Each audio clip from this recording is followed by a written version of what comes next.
Hey guys, this is Marcus and I'm back re-energized. Hope you guys are too. When I made this video, it's January 2019, so I just came back from my vacation. If you're here looking for some CELPIP listening materials, then you've come to the right place. Our topic today is listening to news item. If you're taking the CELPIP test, that is the fourth part of the listening portion. I will start with a quick overview and some tips for you to try while you're doing the exam. And at the end, you will listen to a sample clip followed by the practice questions as well as the script. But before you listen to the audio, you will be given an instruction, which contains the theme of the recording you're about to hear.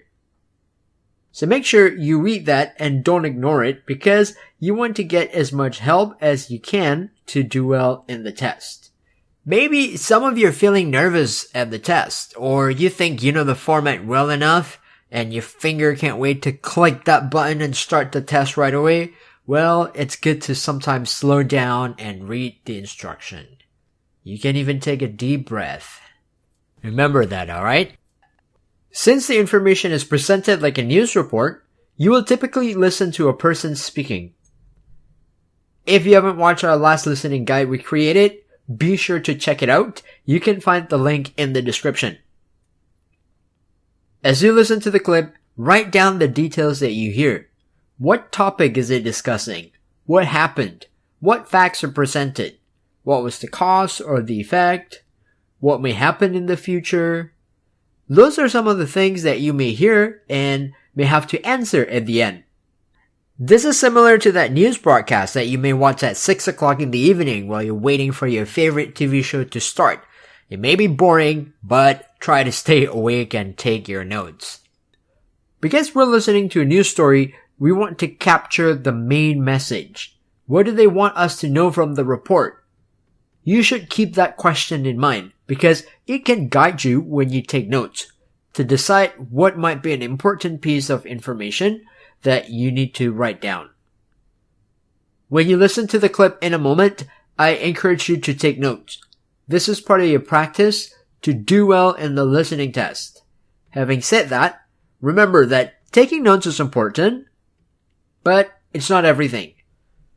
If you're falling behind and can't keep up with the recording, stay focused. Keep listening instead of writing. Because if you continue listening, there's still a chance that you hear the part that may hold the answer to the question. But if you're too busy writing down your own notes and miss it, it'll be much more difficult to answer the question correctly. You may just have to make a guess and hope for the best. For many of you, the test is very important.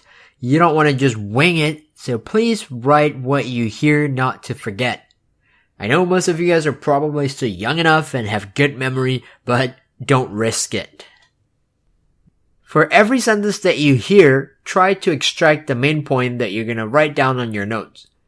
At the end, I'll show you an example of the notes that I took when I listened to the clip.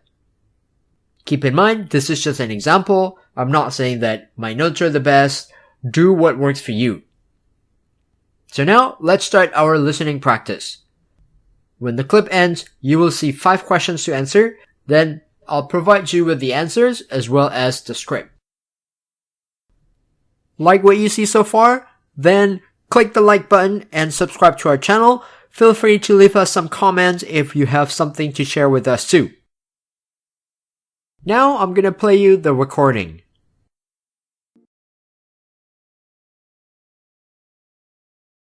Only once has animal behavior been claimed to have successfully predicted an earthquake, the 1975 Haicheng earthquake in China. An evacuation order was issued and estimates have been made that as many as 100,000 lives were probably saved. There are numerous reports of animals behaving strangely in the days leading up to the quake. In nearly all its mentions in the literature, this prediction has been held up as a shining example of the plausibility of earthquake prediction, and of the role of animals in particular. However, under closer scrutiny, the story largely falls apart. For some weeks, the region had been getting struck by a long series of foreshocks, any one of which is statistically just as likely to be the last in a cluster of earthquakes. During this whole period, Chinese officials were making various predictions of larger quakes and issuing various evacuation orders. They were almost all false alarms, and this was a pattern that had been long common in China and continues through today. Nearly all the predictions are wrong. It just so happened that in this one case, a major earthquake did follow. If it hadn't been for the series of smaller quakes, which do not precede most large earthquakes and are not predictable themselves, it's unlikely that there would have been evacuation orders preceding the large quake. Now read the questions and you can pause the video. You can fast forward 30 seconds to check the answers.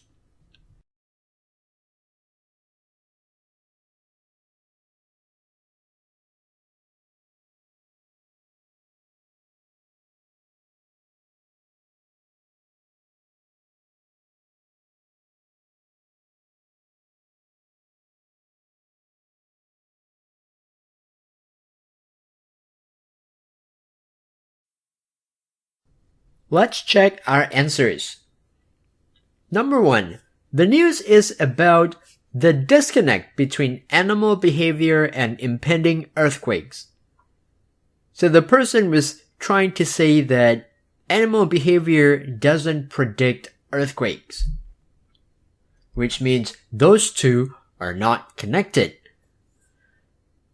Number 2. In 1975, the unusual behavior of animals in Haicheng, China, coincided with a series of shocks.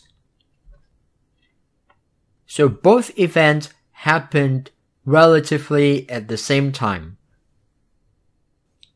We could probably think that the animals were acting in a strange way because of the series of shocks they experienced. Number 3. The earthquake warning by the Chinese government was likely to be prompted by the small shock waves. So rather than because of the animals, they decided to issue the warning because they detected the small shock waves that happened prior to the big earthquake. Number 4, people in the past had made earthquake predictions that were largely inaccurate. Many of the predictions made by the Chinese officials at the time were false alarms. And lastly, number 5, smaller shock waves are not indicators of a larger shock. So we heard earlier that smaller quakes do not always precede large earthquakes. That's why earthquakes are difficult to predict. If you learned something new today or just wanted to say thank you, we'd appreciate it if you hit the like button and subscribe to our channel. We'll continue to work hard to bring you more exciting content.